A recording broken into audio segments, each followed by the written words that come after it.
बच्चों, आज गोदोहनम जो सेमुसी प्रथम भाग का तृतीय अध्याय है, इसकी कहानी आप लोगों को सुनाती हूँ। इसमें यह एक नाटक है और इसके मुख्य पात्र चंदन और मल्लिका हैं। चंदन मल्लिका के हाथ के बनाए हुए लड्डुओं को देखकर बहुत प्रसन्न होता है और खाना चाहता है, तो मल्लिका उसे रोकती है और कहती है कि मैं तीर्थ यात्रा पर जाऊंगी, इसीलिए पूजा के लिए मैंने इन लड्डुओं को बनाया है और तब तक तुम घर संभालना और जो हमारी गाय है उसे भी देखना। चंदन कहता है कि ठीक है। मल्लिका तीर्थ यात्रा पर चली जाती है। तभी दूसरे दिन चंदन का बेटा दौड़ता हुआ आता है और कहता है कि जो हमारे गांव के सेठ हैं वो महीने के अंत में उन्हें बहुत सारा दूध चाहिए। तो 100 लीटर दूध के लिए चंदन बहुत खुश हो जाता है। इसे लगता है इसे बहुत पैसा मिलेगा, लेकिन वह सोचता है कि एक दिन में गाय मैं अगर रोज़ गाय का दूध दोहता रहूं तो दूध अगर मैं बचा कर रखता हूं तो दूध बर्बाद हो जाएगा।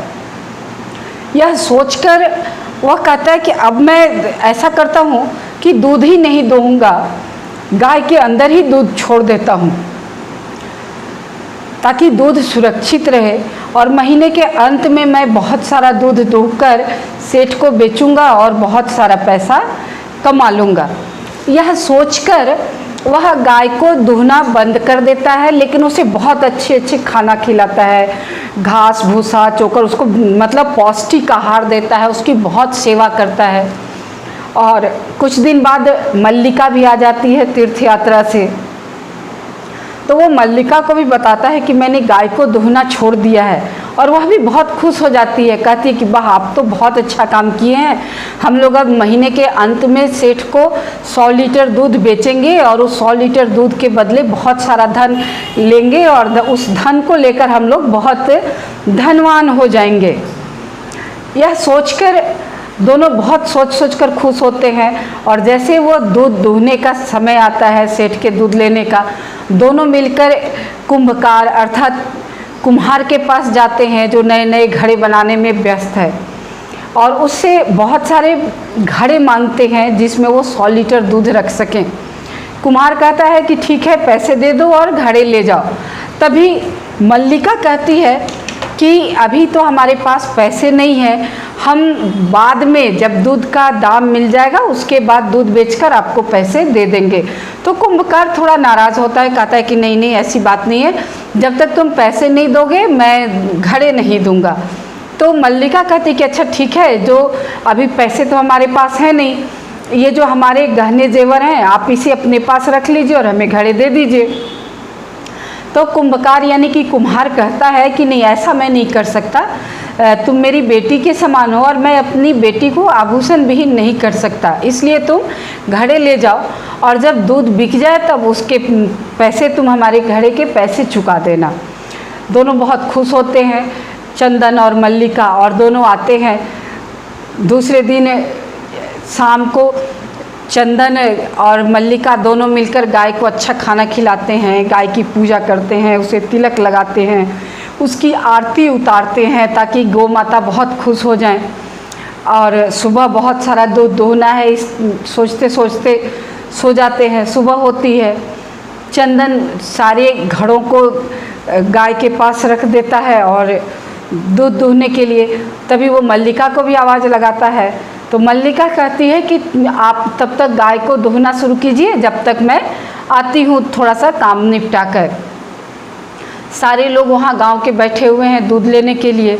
चंदन दूध को दूहना, जैसे ही गाय के पास जाता है, गाय ने उसे ज़ोर से अपनी पिछली टांग से मारा एकदम, और इतना ज़ोर से कि चंदन गिर पड़ा। और जब जब चंदन गाय के पास जाता उसका दूध दूहने के लिए, तब तक गाय उसे अपने टांगों से तेज प्रहार करती और उसे गाय ने मारते मारते रक्त रंजित कर दिया, अर्थात वह खून से लथपथ हो गया। और लोगों की चीख पुकार सुनकर मल्लिका भी दौड़ी दौड़ी अपने घर से आई। और जब वो घर से आई उसने देखा कि चंदन रक्त रंजित पड़ा है। तब वो उसने पूछा क्या हुआ। तब चंदन ने बताया कि लगता है 1 महीने तक जो हमने इसका दूध नहीं दूहा तो वह दूध अब इसके अंदर का जो दूध था वो भी सूख गया और अब इसे दूध दुहाने की आदत भी छूट गई है, इसलिए अब हमें ये दूध नहीं दूहने दे रही है। बच्चों, इस कहानी से हमें यह शिक्षा मिलती है कि जब जो काम करना चाहिए हमें वह काम उसी समय कर लेना चाहिए। यदि हम किसी काम को यह सोचकर छोड़ देते हैं कि ये हम बाद में कर लेंगे तो आखिरकार एक समय आता है जब वो काम हो ही नहीं सकता है हमसे।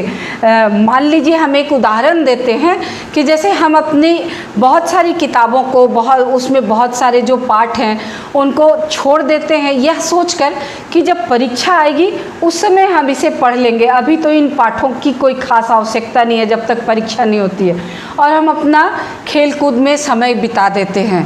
लेकिन जैसे ही परीक्षा की घड़ी जब नज़दीक आती है तब पता चलता है कि हमने जो पिछला पाठ भी पढ़ा था हम तो वो भी भूल गए और जो नया पढ़ना है वो तो बस कुछ रहा ही नहीं। तो ऐसी स्थिति में क्या होता है कि हम परीक्षा की तैयारी सही ढंग से नहीं कर पाते हैं और बिल्कुल परीक्षा नहीं दे पाते हैं। इसलिए हमें यह कोशिश करनी चाहिए कि हर काम को अपने नियत समय पर पूरा करें और उसकी तैयारी करें। खास करके आपके लिए यह बात बहुत ज़रूरी है क्योंकि अभी जो लॉकडाउन का समय चल रहा है इस समय में ज़्यादातर बच्चे जो है वो इधर उधर खेल में समय बिता दे रहे हैं, या फिर अक्सर बच्चे पूछते हैं कि विद्यालय कब खुलेगा। क्या विद्यालय खुलना पढ़ाई के लिए आवश्यक है? जब आपको कई माध्यमों से पढ़ाया जा रहा है, आपके लिए डिजिटल पढ़ाई की सुविधा है, आपको अपने आसपास शिक्षक मिल जाएंगे, उनसे आप पढ़ सकते हैं, आपके दोस्तों के बीच भी कुछ ऐसे दोस्त मिल जाएंगे जो आपको पढ़ा सकते हैं।